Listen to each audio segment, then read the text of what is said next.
ચલો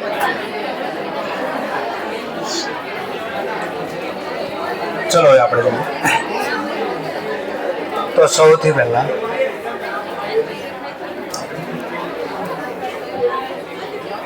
આ ક્વેશ્ચન આપણને આપ્યો છે. 3 ભાગ પાડવાના કીધા હતા. જેવું સમજાણો, જેવું લખ્યું એ પ્રમાણે. એટલીસ્ટ આઈડિયા તો આવ્યો ને, લખવું કેમ, વિચારવું કેમ. તો પહેલો ખર્ચ આપ્યો છે expense on a foreign tour to purchase of machine. તો કેવો ખર્ચો કહેવાય? કેપિટલ. પણ રીઝન યાર લખવું પડે કેમ? આ ખર્ચો એસેટ ને એક્વાયર કરવાનો. ફિક્સ એસેટ બોલો અથવા કેપિટલ એસેટ બોલો. કેપિટલ એસેટ એક્વાયર ખરીદવાનો ખર્ચો તેવો લખ્યો. તો મેં તમને કીધું હતું, વસ્તુ ખરીદતા પહેલા અથવા ખરીદા પછી ધંધા સુધી લાવી, ગોડાઉન સુધી લાવી, ત્યાં સુધીનો જે ખર્ચો થાય ત્યાં આવા વર્ડ્સ લખેલા છે. એટલે કમ્પેર કર્યો હશે ઘરે તો થોડો આઈડિયા આવ્યો હશે. ત્યાર પછી ગોડાઉન તો આવી ગયું. ગોડાઉનમાં લાવ્યા પછી એને વપરાશ લાયક કરવાનો ખર્ચો થયો છે. Put to use, ready to use. એટલે ગોડાઉનમાં આવ્યા, ફેક્ટરીમાં આવ્યા પછી જે ખર્ચા થયા છે ને આવો વર્ડ લખ્યો છે, પુટ ટુ યુઝ અથવા ready to use. Than after, અમુક ખર્ચા પછી મિલકત ધંધામાં આવી પછી ખર્ચા કર્યા છે. અને જ્યારે આવા ખર્ચા થયા છે, જો 5 માંથી એક બેનિફિટ મળ્યો તો કે છે એફિશિયન્સી મેળવવા, પ્રોફિટ વધારવા, એસેટ લાઈફ વધારવા, આવું લખ્યું છે. અને પછી ખર્ચો થયો, 5 માંથી એક બેનિફિટ નહીં મળ્યો હોય તો ત્યાં લખ્યું હશે મેન્ટેન કરવા. શું લખ્યું હશે? મેન્ટેન કરવા. હવે બોલો એટલા રીઝન આમાં હશે. જો પાછું, cost of machinery purchase. Capital કે રેવન્યુ? શા માટે કેપિટલ? નહીં, આને પેલા આમ નોર્મલ, આની સિવાય પહેલું આનો બેનિફિટ કેવો મળે છે? More than 1. એટલે શું કહેવાય? પણ આ કરવો શા માટે ખર્ચો? તો મિલકત મેળવવા માટે. ધીસ આર એટલે આ, ઇન્કર્ડ એટલે કર્યો છે ખર્ચ. શું કામ? એક્વાયર એટલે મેળવવા. શું મેળવવા? ફિક્સ એસેટ બોલો અથવા તો કેપિટલ એસેટ બોલો. જોજો આ ખર્ચો છે નો તો પેલા જો તો ખરીદતા પહેલાનો ખર્ચો હતો. આ શેનો ખર્ચો? ખરીદવાનો. હવે જોજો, insurance and freight on machine. Machine ખરીદા પછી ગોડાઉન સુધી, ફેક્ટરી સુધી લાવવાનો ખર્ચો. ફ્રીટ નો મતલબ નોર જકાત, એટલે રેલવે નોર એટલે ગાડીમાં, ટ્રેનની અંદર વસ્તુ લાવવાનો ખર્ચ છે. આ વસ્તુ ક્યાં લઈ જાય ટ્રેનમાં? આપણે ફેક્ટરી સુધી. આનો ખર્ચો લાગે. ઇન્સ્યોરન્સ લાગ્યો, ફ્રેડ. તો ફેક્ટરી સુધી લાવવાનો ખર્ચ. આમાં એવું જ લખ્યું છે, this are incur to acquire capital asset. હવે જોજો, custom duty on imported machine.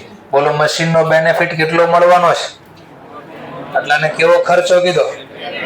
પણ શા માટે આ ખર્ચો કર્યો? તો લખ્યું, જો કસ્ટમ ડ્યુટી ન આપો એટલે શું? કસ્ટમ ડ્યુટી એક કન્ટ્રીમાંથી બીજી કન્ટ્રીમાં લાવવાનો જે વેરો લાગે. ચલો આ ફેક્ટરી સુધી આવી ગયો કે ફેક્ટરીમાં લાવવા સુધીનો ખર્ચ છે?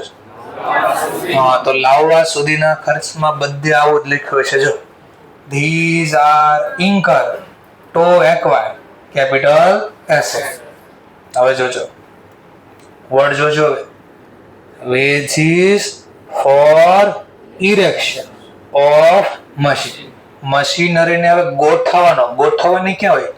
ફેક્ટરીની બહાર મશીનરી. હા, મશીનમાં અંદર આવી ગયો એટલે વર્ડ જો બદલશે. વર્ડ બદલ્યો, ready to use, put to use. જો લખ્યું છે, these are incurred to put the capital asset to use. મિલકત વપરાશ માટે, વપરાશ લાયક કરવા માટે આ ખર્ચો કર્યો છે. તો આ જો લાવ્યા હોય બુક્સ ભૂલથી પણ તો 1 થી 4 ની આગળ છગડીયો કાઉન્સ કરીને ગુજરાતીમાં લખો જે લાવ્યા હોય. આ ખર્ચો મિલકત ફેક્ટરી સુધી લાવવાનો હતો. એટલે ખબર પડી ફેક્ટરી સુધી લાવવાનો જ્યારે ખર્ચો ને ફેક્ટરી સુધી ત્યારે આવા રીઝન લખાય. જો આવા. હવે જોજો પાછું છઠ્ઠો point, installation charge of machinery purchase. Install કરવું એટલે ગોઠવો, ઇરેક્શન મશીનને દિવાલે ગોઠવવાનો એને મૂકવાનું. તો ત્યાં બોલે ઇન્સ્ટોલેશન કર્યું મશીનનું, ઇરેક્શન કર્યું એની મજૂરી, મૂકવાની મજૂરી આવી. તો બે એક જ છે. આ ક્યાં મૂકવું હોય, ઇન્સ્ટોલ ક્યાં કરવું હોય? ધંધાની બહાર કે ધંધાની અંદર? ધંધાની અંદર. એટલે પુટ્ટુ યુઝ મિલકત ધંધામાં આવી ગઈ, વાપરવાની જે ચાલુ નથી થઈ ને આવો શબ્દ લખાય. These are incurred, put the capital to use. આવો લખાય. હવે જો expense incurred on a trial. Incurred કરવો એટલે ખર્ચો કરવો. શેનો ખર્ચો કર્યો? ભોગવો કર્યો. શેનો? Trial. Before asset is a put. એટલે બરાબર વપરાશ લાયક થઈ છે કે નહીં એને ચેક કરવા માટે ટ્રાયલ. કેમ? પેન ખરીદવી, ખરીદતા પહેલા કઈ કરવી આપણે? શું કરવી? ચેક કરવી. અને શું કર્યું કહેવાય? ટ્રાયલ. ધંધામાં વાપરવાની ચાલુ થઈ ગઈ છે કે જે બાકી છે? તો ધંધામાં અંદર જાય વાપરવા લાયક થઈ નથી. તો કયો વર્ડ નાખ્યો પાછો? રન ટુ યુઝ બોલો, પુટ ટુ યુઝ બોલો. આ બધા એક ને એક શબ્દ છે. તો અહીંયા છગડીયો કાઉન્સ કરો પાછો. 5 થી લઈને 7, 1 થી 4 ક્યાં સુધીના ખર્ચા હતા? ફેક્ટરી સુધી લાવવાના ખર્ચ. તને આવો શબ્દ લખાય. જો 5 થી લઈને 7 માં શું હતા? ફેક્ટરીમાં આવ્યા પછીના ખર્ચા અથવા વપરાશ લાયક કરવાના ખર્ચા. અહીંયા લખો અથવા આ બાજુ જગ્યાએ અહીંયા લખો, કોઈ પણ જગ્યાએ લખો. ફરક દેખાણો હવે? તો ક્યારે કયો શબ્દ વપરાય ઈ સમજાણો હવે. ચલો next point, cost of second hand machine purchase. ભાઈ સેકન્ડ હોય કે ગમે, સેકન્ડ હેન્ડ એટલે જૂનું મશીન. આપણે તો પહેલી વાર ખરીદ્યું ને, જૂનું હોય કે નવું હોય. તો બોલો ફેક્ટરીમાં આવી ગયું, હજી ફેક્ટરી સુધી આવવાનું બાકી ને, તો ત્યાં કયો વર્ડ લાગશે? એક્વાયર. કયો વર્ડ લાગશે? તો જો એમ થશે these are incurred to acquire capital asset. એટલે જો આ તો ને અહીંયા ખબર પડી ગઈ.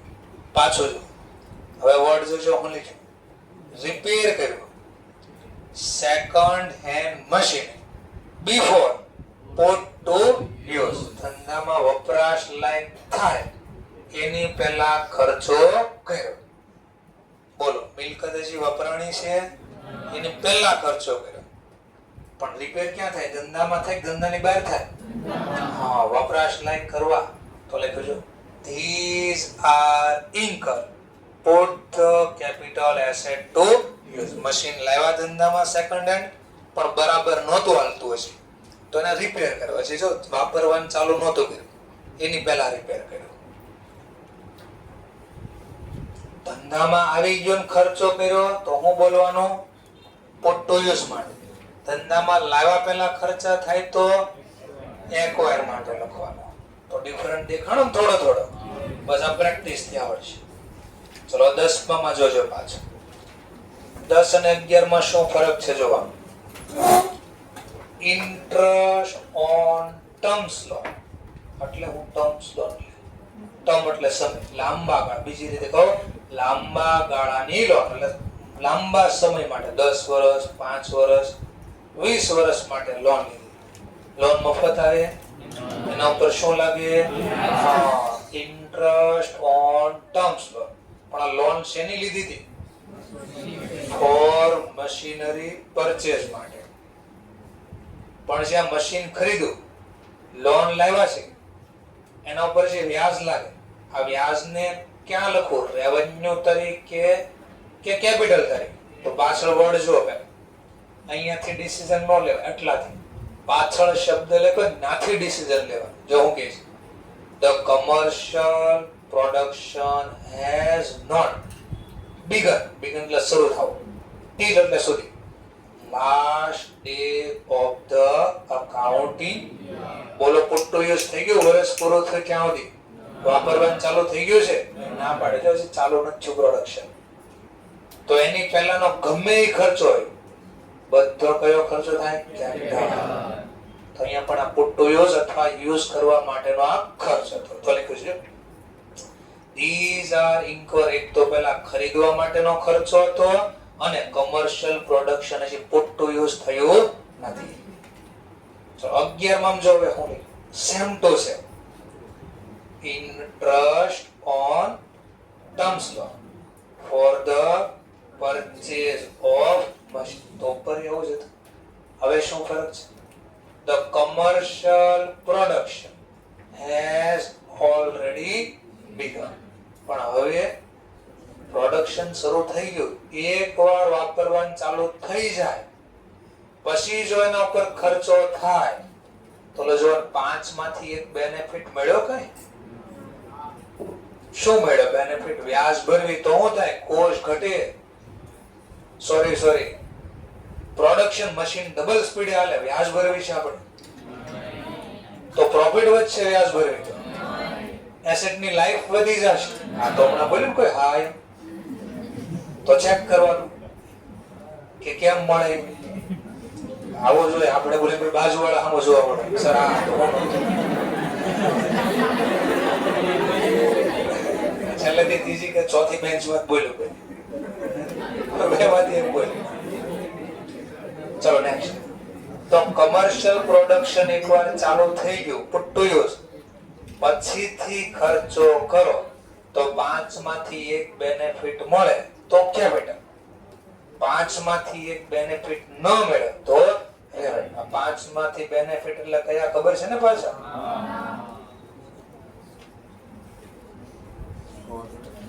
પાછું યાદ કરાવી દો.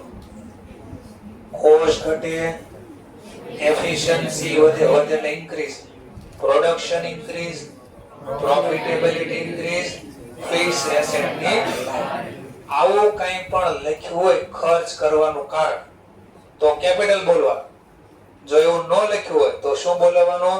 રેવન્યુ. રેવન્યુ માં લખી દેવાનું હું મેઇન્ટેન કેપિટલ એસેટ. તો અહીંયા રીઝનમાં તમે આવું લખી શકો, આના બદલે એના બદલે આવું લખ કે કમર્શિયલ પ્રોડક્શન ઓલરેડી બીગન. તમે ત્યાં લખી શકો these expense incurred, આ ખર્ચો ભર્યો for maintain capital asset. Capital asset maintain કરવા હતું. સર આ કઈ રીતે મેન્ટેન થાય? માની લો વ્યાજ ન ભરું તો, માની લો બેંકમાંથી લોન લીધી તો બેંક વાળા શું કરશે? મશીન લઈ જશે તો પ્રોડક્શન ચાલુ રહે તો મેન્ટેન ન થયું. તો આ એસેટ ને મેન્ટેન કરવાનો ખર્ચ એવું પણ બોલી શકો. ચલો 12મો ટોપિક જોજો. હવે ચાલુ થયા repair of machine after machine are put to use. એકવાર વાપરવાનું ચાલુ થઈ ગયું, હવે એના ઉપર ખર્ચો કર્યો સબસિક્વન્ટલી, પછીથી. ખાલી હું લખ્યો પાછળ 5 માંથી 6 માંથી કઈ કારણ લખ્યા છે? આ ખર્ચો કેવો બની જાય? લખ્યું બાજુમાં રહેવાય. રીઝનમાં હું લખ્યું જો મેન્ટેન કરવા માટે. વર્ડ કયો હતો?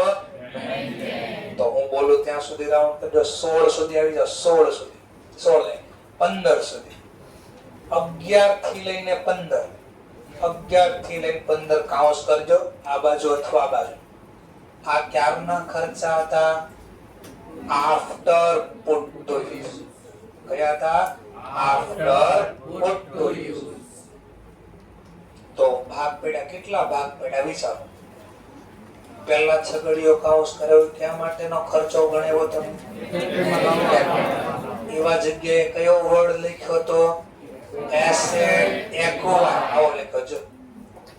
પછી એકવાર ધંધામાં આવી ગયું પણ હજી પ્રોડક્શન ચાલુ નહોતો થયો તો સેકન્ડ છગડીયો કાઉન્સ કર્યો આપણે એમાં હું લખાયો છે રીઝનમાં પોટ ટુ યુઝ દેખાણો શબ્દ ચલો પછી પાછળ હમણાં અત્યારે છગડીયો કાઉન્સ કર્યો હવે આ ખર્ચા ક્યારે થાય ચેક કરો આફ્ટર પોટ ટુ યુઝ વપરાશ લાયક થઈ ગયા પછી ખર્ચા કર્યા એમાં બે પ્રકાર આવ્યા 10મો પ્રકાર હતો એમાં અને 11માં ફરક દેખાય તો ખબર પડે આમાં હું છે તો પોટો યુઝ થઈ ગયો પણ હજી ઓલો લાભ મળ્યો હતો હવે જો લાભ મળે એવું 16મો દાખલો 16 ને 15 અહીંયા સુધી આપણે તમને કેમ 11 12 13 14 15 કર્યો હતો 15 ને 14 મારે જો મિસ્ટેક 11 થી 14 ને છગડીયો કાઉન્સ કર્યો 11 થી 14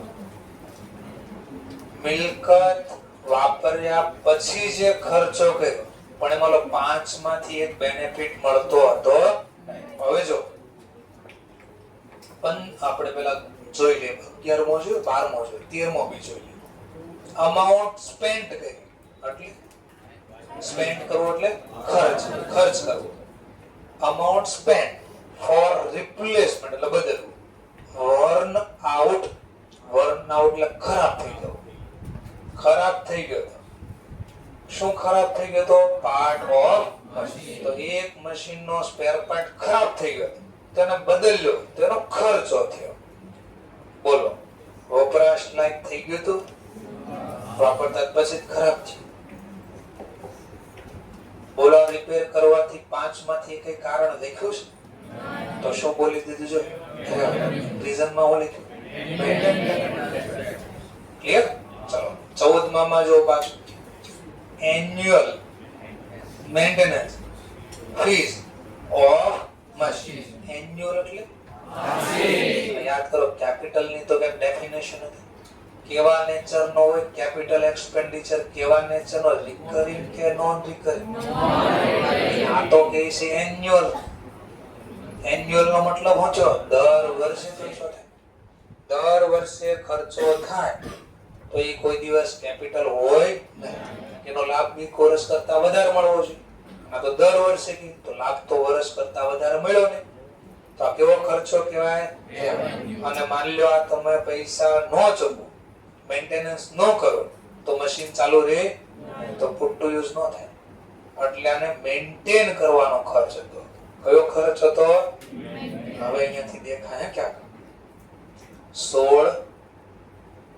17 18 બસ 16 17 18 આ દેખાય આમાં ફેરફાર હું દેખાય અમાઉન્ટ સ્પેન્ટ પાછો અમાઉન્ટ નો સ્પેન્ટ કર્યો છે મની સ્પેન્ટ કરી છે અમાઉન્ટ બોલો મની બોલો એ બધું એક છે શા માટે હવે ખર્ચો કર્યો છે ટુ રિડ્યુસ વર્કિંગ એક્સપેન્સ એટલે કોસ્ટ રિડ્યુસ કરવો એટલે તો વસ્તુ ચલાવવાનો એટલે એસેટ ચલાવવાનો જે ખર્ચ લાગતો હતો ને એને ઘટાડવા માટે ખર્ચ કર્યો તો કેમ યાદ આવ્યું પેટ્રોલ વાળી ગાડીનું એક્ઝામ્પલ આપ્યું હતું કે ગાડી ચલાવો તો ગાડી ચલાવવાનો ખર્ચ વર્ક કરવાનો ખર્ચ વર્ક કરવું એટલે કામ કરવું ગાડી ચાલે એટલે કામ કરે તો કામ કરાવવાનો ખર્ચ મારે શું કરવો હતો ઘટાડવાનો તો મારે બદલામાં હું નાખવો પડ્યો તો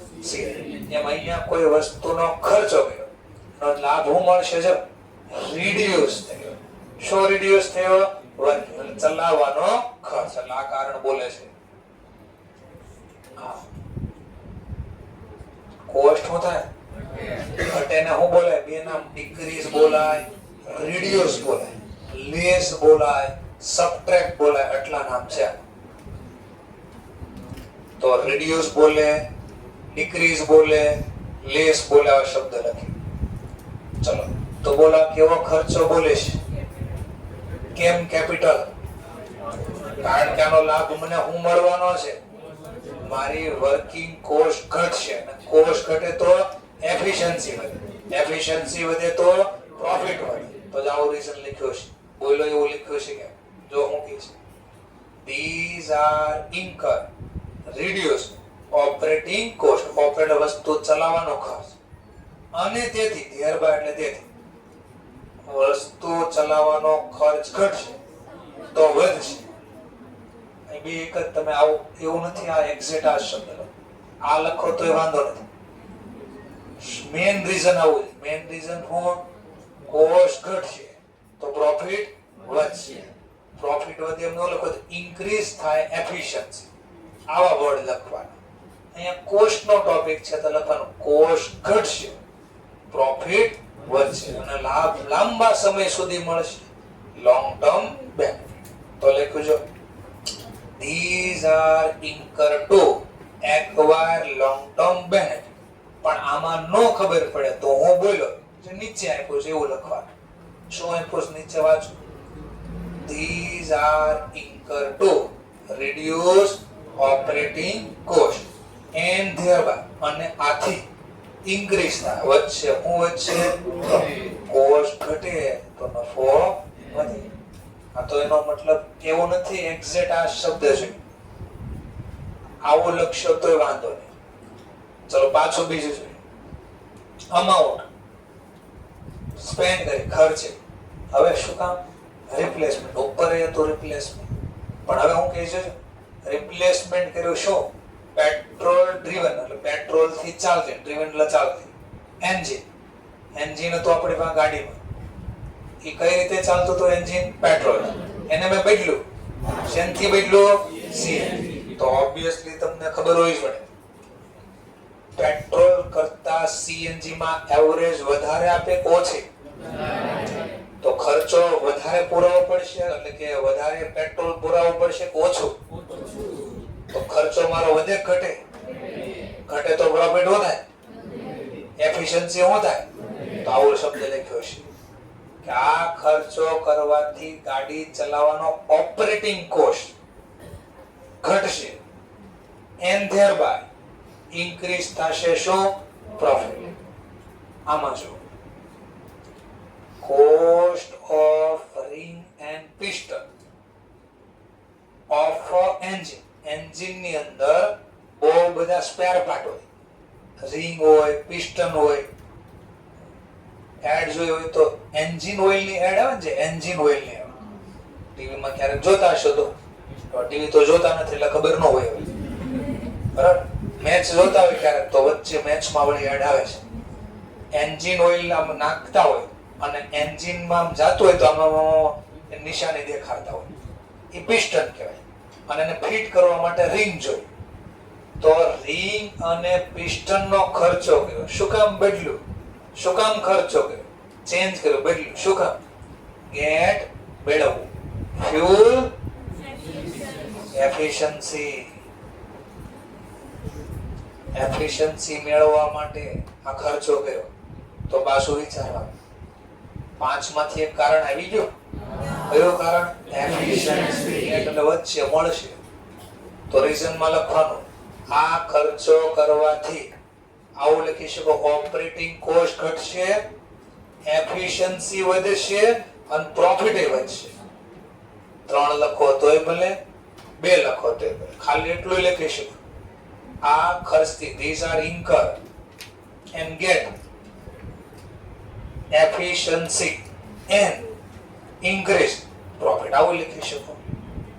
કોઈ જરૂર નથી એક્ઝેક્ટ એવો શબ્દ મેન કારણ આવવા જોઈએ તો લખી શકો these are incurred to reduce operating cost and thereby increase profit. અહીંયા reduce ની બદલે લખી શકો get efficiency અથવા increase efficiency and thereby increase profit. આવું લખી શકશો અથવા બધામાં જ આવું બેઠું છાપો તોય વાંધો નથી. પાછું જોઈએ ઓવરહોલિંગ એટલે હું પહેલા ઓવરહોલિંગ પરિસ્થિતિ તપાસવી. ઓવરહોલિંગ એટલે હું પરિસ્થિતિ તપાસવી સંજોગો ચેક કરવા. એક્સપેન્સ કર્યો એટલે કન્ડિશન ચેક કરી અને ખર્ચો કર્યો. શેની કન્ડિશન ચેક કરીને ખર્ચો કર્યો? ફોર ધ એન્જિન ની કન્ડિશન જોઈ કેવી છે સારી ખરાબ લાગ્યું ખરાબ હશે તો એને શું કરવું પડે? બદલવું પડે ખર્ચો કરવો પડે. Engine of motor car motor કારના એન્જિનની સ્થિતિ ચેક કરીને ખર્ચો કર્યો. તો ખર્ચ કરવાથી શું થયું? Get better fuel efficiency. પાછો આવ્યો જો બેટર ફ્યુલ એફિશિયન્સી. તો રીઝનમાં બાજુમાં પહેલા લખ્યું કેપિટલ અને પછી લખ્યું બાજુ. આ ખર્ચો ઇન્કર કરવાથી ઓપરેટિંગ કોસ્ટ રિડ્યુસ થાય અને ત્યારબાદ ઇન્ક્રીઝ પ્રોફિટ. આવું લખી દો. આમ નથી લખો પાછું. These are incur to get better fuel efficiency અથવા increase efficiency and therefore increase profit. આવો વર્ડ લખ્યો સીધો. ન લખો બેઠો લખો. ચલો તો હવે ટીક કરી દો પાછું. 15 થી લઈને 18 આ કયા ખર્ચા? આઈ પુટ ટુ યુઝ મિલકત વપરાશ પછીના ખર્ચા આફ્ટર પુટ ટુ યુઝ. પણ આ 5 માંથી એક બેનિફિટ મળતો હતો અને ઉપર તેમાં 5 માંથી એક બેનિફિટ મળતો હતો નહીં. તો કેટલા ભાગ થયા ટોટલ? કયા 4 ભાગ? ફેક્ટરી સુધીના ખર્ચા. એમાં રીઝનમાં હું લખવાનું? એક્વાયર કરવા માટે. These are incur to acquire fix asset અથવા કેપિટલ એસેટ. પછી બીજામાં હું લખ્યું? ફેક્ટરીમાં અંદર લાવવાના ખર્ચ, પુટ ટુ યુઝ માટેના ખર્ચ. એમાં રીઝનમાં હું લખ્યું? These are incur put to use અથવા રેડી ટુ યુઝ. આવું લખ્યું બીજામાં. ત્રીજામાં હું હતું? Factory after put to use અથવા ફેક્ટરીમાં આવ્યા પછીના ખર્ચ, વપરાશ લાયક એના પછીના ખર્ચ. એમાં રીઝનમાં જો રેવન્યુ ને લખ્યું તો મેન્ટેન કરવા. કેમ મેન્ટેન એવું લખ્યું બધામાં? 5 માંથી એક બેનિફિટ મળતો હતો. અહીંયા બી આ ખર્ચામાં શું લખ્યું પાછું? પુટ ટુ યુઝ પછીના ખર્ચા હતા. પણ અહીંયા કેમ કેપિટલ લખ્યું? તો 5 માંથી એક બેનિફિટ મળતો હતો એટલે. તો ખબર પડી ક્યારે કયું કારણ લખવું. હવે ઘરે જેના જોવાનું બોલ્યો ને શબ્દને જોવાનું. ચલો ત્યાર પછી 19મો ક્વેશ્ચન લીગલ એક્સપેન્સ કર્યો. આની બાર ક્વેશ્ચન ન થવાના એટલામાંથી જવાના છે. કારણ કે ધંધામાં આટલા જ ખર્ચા થતા એટલે 19મો ટ્રાન્ઝેક્શન લીગલ એક્સપેન્સ કર્યો એટલે કાયદાકીય ખર્ચ કર્યો. શેના માટે? Acquire building. તો આપણે કે મકાન ખરીદવું હોય તો શું બનાવવું પડે? પહેલા દસ્તાવેજ. Legal expense. બોલો દસ્તાવેજ ન કરો તો મિલકત મળે? તો ફેક્ટરીમાં આવી ગઈ નથી. તો આ કયો ખર્ચો કહેવાય? ફેક્ટરી લાવવા સુધીનો ખર્ચ અથવા માલિકી હક મેળવવાનો ખર્ચ. તો ત્યાં શું લખવાનું? એકવાર જે ખરીદ્યું છે એક્વાયર. શેના માટેનો ખર્ચ હતો? એક્વાયર. તો લખ્યું છે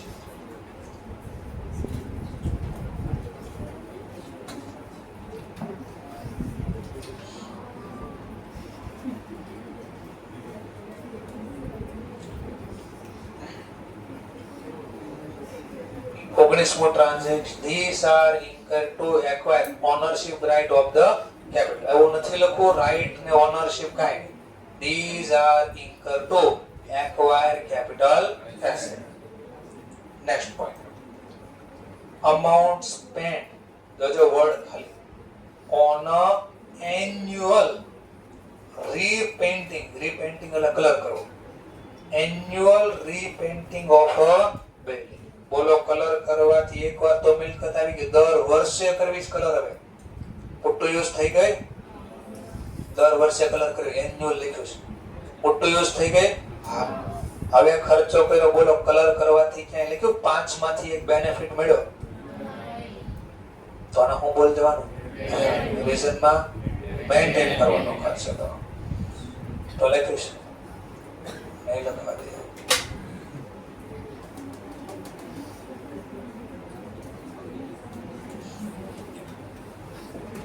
These are incurred to maintain capital asset. આ બધું મિક્સ ચાલુ છે. ચલો 22 expense to obtain. obtain એટલે મેળવવો. શું મેળવવો? તો લાયસન્સ. શેના માટે? for starting a factory. બોલો ફેક્ટરી સ્ટાર્ટ કરવી પહેલા ખર્ચો કરવો પડે? તો એના પહેલા ફેક્ટરી ચાલુ થાય કોઈ દિવસ? તો એનો મતલબ આ એસેટ એક્વાયર કરવાનો અધિકાર હતો, સ્ટાર્ટ માટે નહોતો. એસેટ સ્ટાર્ટ કરવી, ફેક્ટરી સ્ટાર્ટ કરવી એમ ન આવડે. These are incur to acquire capital asset. તો લખ્યું capital એટલે કે these are incur to acquire, right to, right એટલે અધિકાર મેળવો, carry એટલે ચલાવો, on a business. આવું ન ફાવે તો નોર્મલ લેંગ્વેજ લઈ દેવાનું. માની લો કોઈનો અકાઉન્ટ આવતા વર્ષે લખવા ગયા, ઇન્ટર પાસ થઈ ગયા, કોઈના ઓફિસમાં જાશો, હવે માની લો તમને કીધું લે ભાઈ આનો ખર્ચો લાયસન્સનો ખર્ચો છે એન્ટ્રી પાડી દો, તો કયા નામે એન્ટ્રી પાડશો? લાયસન્સ ખર્ચ ખાતે ઉધાર, રોકડ જાય તો છે, બરાબર? તો જે એસેટ માટે લાયસન્સ લીધું ને એના નામે ડેબિટ કરવા. મતલબ ફેક્ટરી નું લાયસન્સ લીધું તો ફેક્ટરી એકાઉન્ટ ડેબિટ થાય. બિલ્ડિંગ નું લાયસન્સ છે તો બિલ્ડિંગ ડેબિટ થાય. મશીન નું લાયસન્સ છે, મશીન ડેબિટ થાય. તો આ ખાલી એક્ઝામ માટે નથી, વધુ આગળ પાછળ એન્યુઅલ એવું કામ કરો, પણ એમાં સ્ટાર આવ્યો થોડો. Annual renewal fee of license for next year. ચૂકવા આજે, પણ કયા વર્ષ માટે ચૂકવા? આવતા વર્ષ. તો તમે ક્યાંક અચ્છું બચ્ચું શીખાતા, અગાઉથી ચૂકવવાના બાકી આવું કઈ કીધું? તો ખર્ચો તો છે રેવન્યુ, પણ અગાઉથી ચૂકવા તો ઇંગ્લિશમાં કહેવાય પ્રીપેડ રેવન્યુ. કેવું રેવન્યુ કહેવાય? છે તો રેવન્યુ જ, પણ અગાઉથી આપી દીધા એટલે હું બોલવું પડે પ્રીપેડ રેવન્યુ. છે તો રેવન્યુ જ, પણ બોલવું પડ્યું પ્રીપેડ, કારણ કે નેક્સ્ટ યર માટે કીધું ને. એટલે તો લખો these are incur maintain capital asset. માની લો દર વર્ષે અમે માની લો ક્લાસીસ નો લાયસન્સ લીધેલો છે, ક્લાસીસ ચલાવવા. દર વર્ષે હું પૈસા ન ભરું તો મારે ક્લાસને મેન્ટેન કરવો હોય તો શું કરવું પડે? આપી. તો લખ્યું છે એટલે these are incur maintain capital asset એટલે બિઝનેસ એટલે કેપિટલ એસેટ. ચલો ત્યાર પછી amount spent, પાછો ખર્ચો કર્યો શેના માટે? construction of temporary huts. huts નો મતલબ થાય ઝૂંપડી. ટેમ્પરરી એટલે કામ ચલાવ, થોડા સમય માટે કામ ચલાવવા માટે એક ઝૂંપડી બનાવી. પણ શું કામ ઝૂંપડી બનાવી? કન્સ્ટ્રક્ટ કરવું એટલે બનાવવું. ઝૂંપડી બનાવવાનો ખર્ચો કર્યો. શું કામ? તો કે સ્ટોરિંગ એટલે સાચવવા, સ્ટોર કરવું એટલે સાચવવું. શું સાચવવા? Building material. બિલ્ડિંગ નું જે મટીરીયલ છે એને સાચવવું છે. ક્યારે સાચવવું? વાઇલ એટલે જ્યારે. કન્સ્ટ્રક્શન બિલ્ડિંગ જ્યારે બનાવતા તો એનું મટીરીયલ તો જોઈને બનાવવા. તો એ મટીરીયલ હું રોડ ઉપર મૂકી દેવાનો, એમાં હું વાંધો? સમજવા માટે અત્યારે ચોમાસું છે, મસ્ત ચાલુ થાય, નક્કી નહીં. આ વખતે તો ઓલનેનો આવી ગયું છે, તો લાભ મળે ન મળે કઈ નક્કી નહીં. પાણી પીવું એટલું પી લેજો ઘરે. અત્યારે 60% વરસાદ ઓછો પડવાની એવી ધારણા છે. દુષ્કાળ કોઈ જોયો નથી ને, એકાદ વાર ભગવાન કદાચ લાભ આપે તો એ તમે જોઈ લો. એકાદ વાર 2020 પછી ભગવાન કાંઈ બાકી નથી રાખવા, બધું બતાડવાનું. ન જોયું હોય, ન વિચાર્યું, બધું ભગવાન આવશે. ઘણા કે તમને નહીં, અમે તો ઘણું જોઈ ચૂક્યા છે. અમારા માટે બધું નવું નથી. અમારે પહેલા વરસાદ ન પડતો એવું હતું, તમે 10-15 વર્ષથી આવું કઈ જોયું નથી. ચલો આગળ વધીએ. સમજવા માટે માની લો મકાન બનાવવા માટે, બિલ્ડિંગ બનાવવા માટે સિમેન્ટ જોઈ. સિમેન્ટ માની લો રોડ ઉપર મૂકી દો તો શું થાય? ચોરીનો, સિમેન્ટનો ચોરી. માની લો સમજવા માટે 2 મિનિટ માટે ત્યાં વોચમેન બેસાડેલા, બોલો હવે તો ચોરી તો નહીં. પણ એકવાર વરસાદનું પાણી અડી જાય, ગમે પાણી, એકવાર સિમેન્ટને પાણી અડે એટલે પથ્થર બની જાય. એ સિમેન્ટ કાંઈ કામની રહે નહીં. ચલો તો પછી સિમેન્ટ કામની જ ન હોય, હવે બિલ્ડિંગ બનાવો ટકે નહીં, તો કાંઈ કામ ન લાગે. તો આ મિલકત મેળવવી હોય ને તો એને સાચવવી પડે પહેલા. એટલે એને નાની એવી ઝૂંપડી બનાવી. હવે ઝૂંપડી નથી બનાવતા, પહેલા ઝૂંપડી બનાવતા. હવે શું કર્યું બિલ્ડર લોકોએ? ઓફિસ બનાવે. શું બનાવે? ઓફિસ. જ્યાં પણ જોજો કન્સ્ટ્રક્શન થતું હશે ને ત્યાં ઓફિસ જેવું બને. બે કામ થઈ જાય. એક બેસવા માટેની જગ્યાએ મળી જાય, એક નાની ઓફિસ બનાવે. એક રૂમ હોય એમાં એ બેસે અને પાછળ બીજી 2-3 રૂમ બનાવે. એમાં શું કરે? બધું સ્ટોર કરે, સિમેન્ટ એવું બધું મૂકે. માન લો કપચી કે રેતી રોડ ઉપર પડી રહે કઈ પ્રોબ્લેમ નહીં, એને પણ વરસાદ આને લેવા દેવાનું. પણ લોખંડ પડ્યું રહી તો એને બે તકલીફ, કાટી જાય અને ચોરાઈ બી જાય. કાટી પણ જાય, ચોર. ઈ સર કેમ ચોરાય જાય? સિમેન્ટ કેમ ન ચોરાય? સિમેન્ટની એક બેગ આવે 20 કિલોની, 20 કિલોની અને 200-300 રૂપિયા. 300 રૂપિયા હાટો ખંભે કેટલીક સિમેન્ટ નાખીને દોડશે, ક્યાં જાય? પણ લોખંડ આવે ને, લોખંડ, 1 ટનનો ભાવ વચ્ચે થઈ ગયો તો 1 લાખ રૂપિયા. માની લો બિલ્ડિંગ બનાવવા અમારે 25 ટન જોયું તો કેટલું? 25 ટન એટલે કેટલા થાય? તો રોડ ઉપર 25 લાખ પડ્યા રહી ને? પડ્યા રહી? કેમ ન પડ્યા રહી? 25 લાખ જોય પણ 250 પડ્યા હોય તો મે બી પડ્યા રહે, પ્રોબ્લેમ ન હોય. 250 દેખાય ન દેખાય એવું નહીં, 25 લાખ તો દેખાય. ચલો, એટલે હું કામ સ્ટોર કરવું પડે ખબર પડે. 25 લાખ હોય તો ગમે એમાં ઉપાડીને વહી જાય. શરીર કેમ ઉપાડે? બધી રીતે ઉપાડી છે. એમાં પ્રોબ્લેમ કેમ ઉપાડે? These are income for a construction building. અહીંયા કન્સ્ટ્રક્શન ની બદલે લખી શકો acquire fixed asset. To be capitalized. Capitalize એટલે મિલકતના નામે લખવું. Capitalize કર્યું with the cost of building ની જે પડતર છે ને એમાં ખર્ચો એડ કરી દેજો. આવું થાય આનું ગુજરાતી આવું થાય. કેપિટલાઇઝ કરજો, ઉમેર દેજો. ક્યાં ઉમેરજો? કોસ્ટ ઓફ બિલ્ડિંગ ની જે પડતર છે ને એમાં ટેમ્પરરી ઝૂંપડી બને ને એનો ખર્ચો આમાં લખી દેજો. એવો મતલબ થાય. એટલે આમાં જર્નલ આમ લખાય, ઝૂંપડી ખાતે હર્ટ્સ અકાઉન્ટ ડેબિટ નો થાય, building account debit to cash થાય. ચલો ડિપોઝિટ કરી. ડિપોઝિટ કરવો એટલે અહીંયા ડિપોઝિટ નો મતલબ બેંકમાં, ડિપોઝિટ નો મતલબ પૈસા ભરવા. પણ અહીંયા ડિપોઝિટ નો મતલબ પૈસા ભરવાને અગાડી આપી, થોડા રૂપિયા એડવાન્સ આપવા. શું આપવા? શું કામ આપ્યા? કોને આપ્યા? વિથ મહાનગર ટેલિકોમ નિગમ લિમિટેડ. શોર્ટમાં નું નામ છે MTNL. BSNL નો નાનો ભાઈ છે. BSNL આપણે BSNL ભારત સંચાર નિગમ લિમિટેડ. ફોન નું જે કાર્ડ આવે ને, 2 જ ઓળખો, 3 ઓળખો તમે. Jio, Vodafone, Airtel. BSNL ઓળખો છો? વાપરો છો?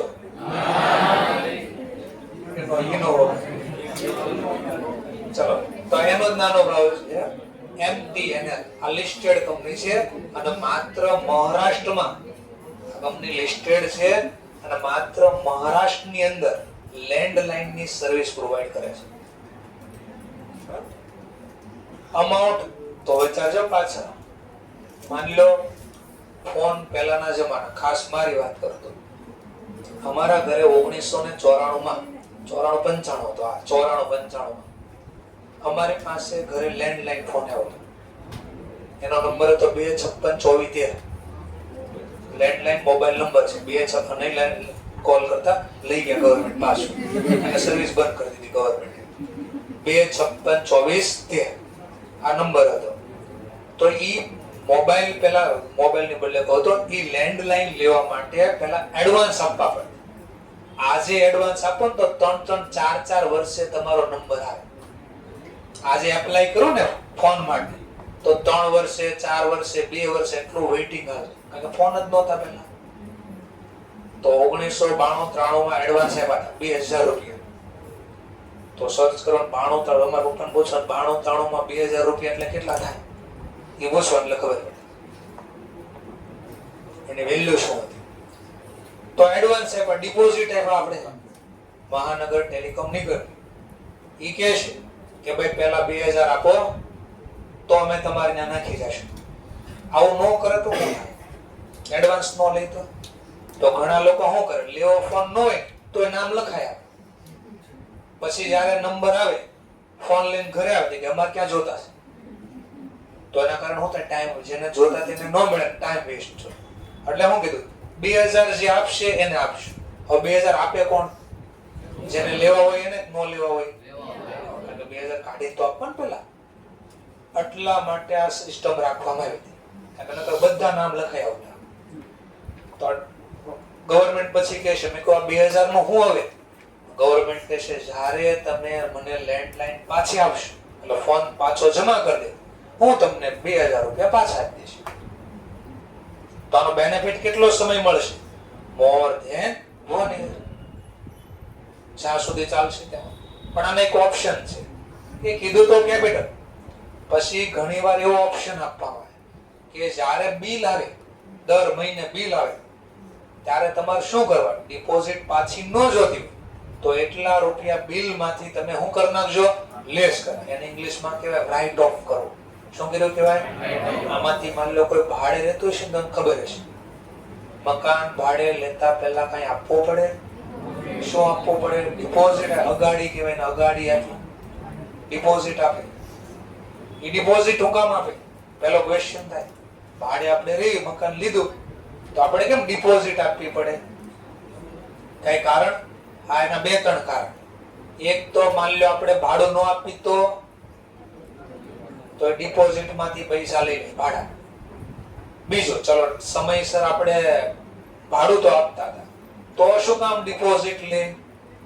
માની લો મકાન માલિકારે કઈ આપણે માથાકૂટ કરી અને મકાન ખાલી કરી નાખ્યું, અને ખાલી કરતા વખતે ગુસ્સો આવી, દિવાલ તોડી, દિવાલ માથું ભટકાડી દિવાલ તોડ નાખી, કાચ તોડ નાખ્યા, બારી દરવાજા તોડ નાખ્યા, તો આપણે મકાન ખાલી કરીને વહી ગયા. તો મકાન માલિક નથી ખર્ચો થાય ને. તો મકાન માલિક શું કે, અગાડી જમા છે ને 25000 રૂપિયા, 25000 ગયા તારા, આ 25000 માંથી વસ્તુ રિપેર થાય. તો પોતાની સેફટી માટે કા ભાડું નો ચૂકવો સમયસર તો, અથવા કઈ વસ્તુની ભાંગતોડ કરો તો એમાં પૈસા કવર કરે. તો બધી જગ્યાએ ફરજિયાત અગાડી હોય. મિનિમમ 3 મહિના 4 મહિનાનું જે ભાડું થતું હોય ને એટલી અગાડી લે. માની લો તમે જે મકાન માર્યો 10000 ભાડું હોય ને, તો તમારા પાસેથી 30-40 હજાર મિનિમમ એડવાન્સ લે. એટલે લોકો 3 મહિના સુધીનો ટેન્શન ન હોય. તો લખજો amount is adjust કરજો over the period of time. એટલે સમય જે કીધું 5 વર્ષ, 2 વર્ષ, 10 વર્ષ, against the telephone bill. જે ટેલિફોન નું બિલ આવે ને એમાંથી એટલા રૂપિયા એડજસ્ટ કરી દે. માની લો 800 રૂપિયા બિલ આવ્યું પહેલા મહિના, મારે સમજવા માટે. તો 2000 ડિપોઝિટ આપી છે ને, તો હું 800 રૂપિયા બિલ નહીં આપું તો 2000 માંથી કે 2000 જમા હતા ને એમાંથી 800 તમે લઈ લો. હવે કેટલા વધ્યા? માની લો નવા મહિને, બીજા મહિને 200 બિલ આવ્યું, તો 1200 વધ્યા હતા ને, એમાંથી 200 લે. એને કહેવાય એડજસ્ટ કર્યું. શું કર્યું કહેવાય? એડજસ્ટ. રાઇટ ઓફ બોલી શકાય, એડજસ્ટ બોલી શકાય. 26મો expense for removal of stock to be new site. એટલે માની લો અમે 2 જગ્યાએ મકાન બનાવ્યું સમજવા માટે. એક અહીંયા મકાન બને, કામરેજ મકાન બને છે. માની લો આ સાઈડમાં કામ પૂરું થઈ ગયું, એટલે અહીંયા મકાન બની ગયું હીરાબાગ. હવે જે અહીંયા મટીરીયલ પડ્યું હતું, મટીરીયલમાં સિમેન્ટ હોય, રેતી હોય, કપચી હોય, જે હોય, શું એ જવા દેશું? તો શું કરશો? જે બીજી જગ્યાએ કામ ચાલુ છે ત્યાં મૂકી દેવાય ને, ફેરવો, તો એને ફેરવો, રિમૂવ કર્યો, ખસેડો. એક જગ્યાએથી બીજી જગ્યાએ વસ્તુ ખસેડી એને રિમૂવ કર્યો કહેવાય. શું કર્યું કહેવાય? રિમૂવ. બીજી જગ્યાએ ફેરવો. ચલો, રેવન્યુ એક્સપેન્સ કે કેપિટલ?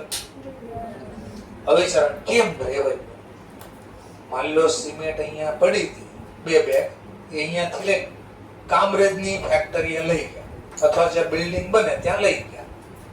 તો હવે શું ફાયદો થાય? મને 5 માંથી એક ફાયદો વિચારો. તો સિમેન્ટ અહીંયાથી ત્યાં જાય, શું ફાયદો થાય વિચારો. આ સિમેન્ટ હવે ડબલ સ્પીડે કામ કરશે. એટલે સમજવા માટે અહીંયા સિમેન્ટ વાપરતા તો એક જ માળ બને, હવે ત્યાં સિમેન્ટ બને તો 2 માળ બનશે. એવું થાય? જો એવું થાય તો પ્રોડક્શન વધ્યું કહેવાય, એફિશિયન્સી વધે. અહીંયા સિમેન્ટ વાપર્યું તો 10 વર્ષ જ હાલે, કામરેજ ત્યાં ફ્રેશ હોય તો એ 20 વર્ષ હાલશે. આ એવું આવા બેનિફિટ નો લાઈફ વધારે વધશે ને એવો કોઈ બેનિફિટ મળે તો કહે છે આ ખર્ચો કરવાથી મને કોઈ લાંબા ગાળાનો બેનિફિટ નથી મળવાનો. તો લખ્યું છે રેવન્યુ ને શું કામ?